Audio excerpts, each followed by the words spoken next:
Mister welcome back to दिल से invest. आज का टॉपिक है एसजीबीएन पावर। तो आज के दिन मार्केट अभी ओपन है, तो आज के दिन स्टॉक प्राइस 4% टू 5% का जंप देखने को मिला है। तो हम लोगों का एनालिसिस इस बारे में होगा कि स्टॉक प्राइस यहाँ से ऊपर जाएगा या फिर नीचे आएगा। तो हम इसी को फाइंड आउट करने की कोशिश करेंगे और थोड़ा बहुत फंडामेंटल्स के बारे में भी चेक करेंगे ताकि हम लोग का कन्विक्शन और थोड़ा स्ट्रांग हो। पहले हम करते हैं टेक्निकलिटी। तो देखिए, अभी अगर हम लोग एक चार्ट के ऊपर एक लाइन ड्रॉ करें तो हमको इजीली पता चलता है कि स्टॉक प्राइस यहां पर यानी 170 का हाई टच किया था और उसके बाद 100 का लो टच किया था, यानी लगभग 50% का करेक्शन हम लोगों को देखने के लिए ऑलरेडी मिल चुका। 50% नहीं, एक करेक्शन, अच्छा खासा करेक्शन हम लोगों को देखने के लिए ऑलरेडी मिल चुका है।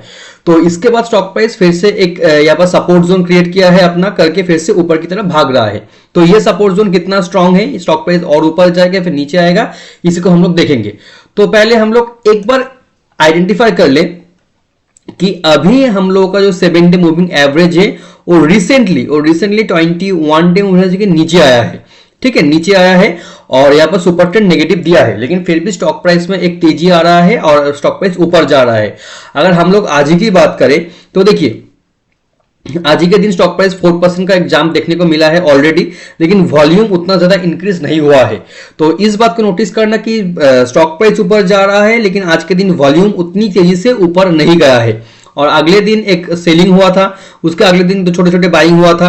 तो मैं ये कह सकता हूं कि यहां पर इतना ज्यादा स्ट्रॉन्ग कन्विक्शन के साथ बाइंग नहीं हो रहा है आज ही के दिन, और आगे भी शायद नहीं होगा। उसके पीछे रीजन मैं आगे एक्सप्लेन करूंगा, आप बने रहिए।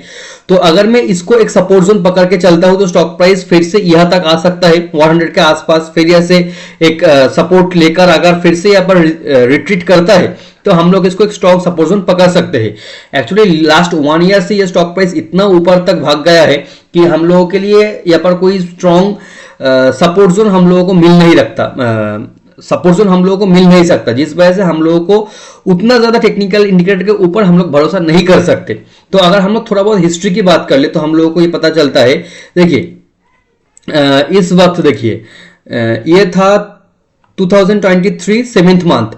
तो इस वक्त स्टॉक प्राइस है 43 के बाद यह स्टॉक प्राइस अपना हाई टच किया 61। ठीक है, 61 का हाई टच किया। 61 का हाई टच करने के बाद उसके बाद ये स्टॉक प्राइस थोड़ा करेक्शन हुआ होके 53 तक आया।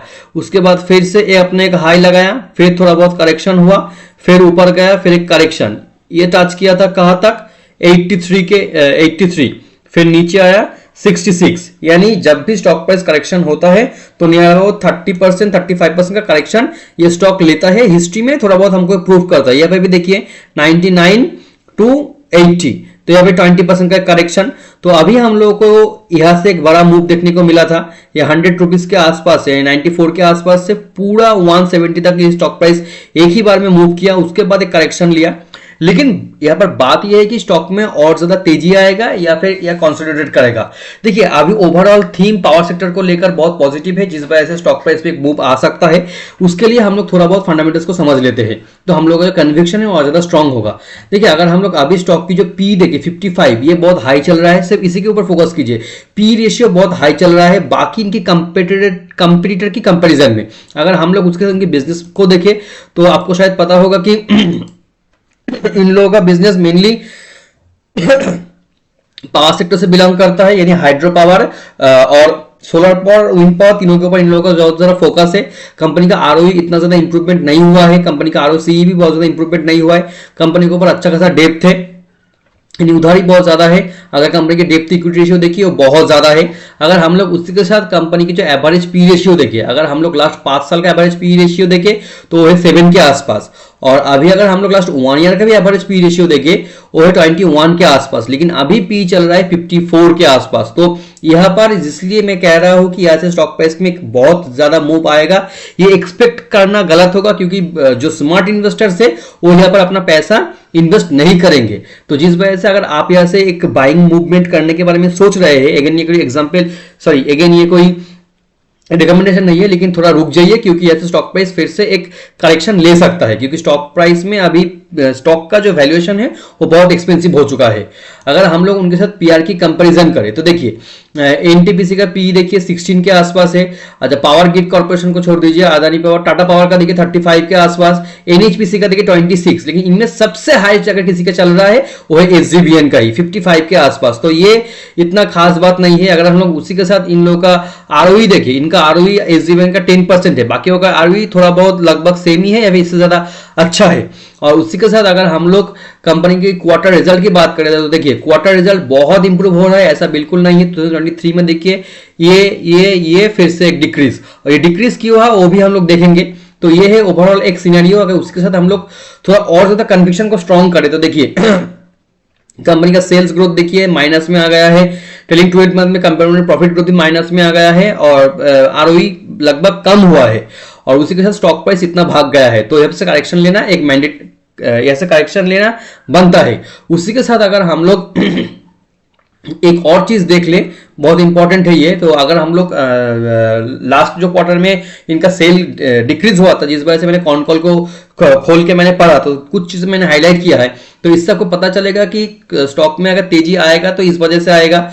इनका बहुत सारे ऑनगोइंग प्रोजेक्ट अभी चल रहा है जो अंडर मेंटेनेंस है या फिर अंडर कंस्ट्रक्शन है। इन लोगों का बहुत सारा सोलर के ऊपर प्रोजेक्ट है जो आने वाले 2 महीने में, 1 साल में सब क्लियर होने वाला है। तो जिस वजह से स्टॉक प्राइस में एक मूवमेंट आ सकता है, आप ये खुद आके पढ़ भी सकते हो। और उसी के साथ इन लोगों का देखिए गुजरात में इतना मेगावाट का मार्च 25 में इसको कंप्लीट करेगा।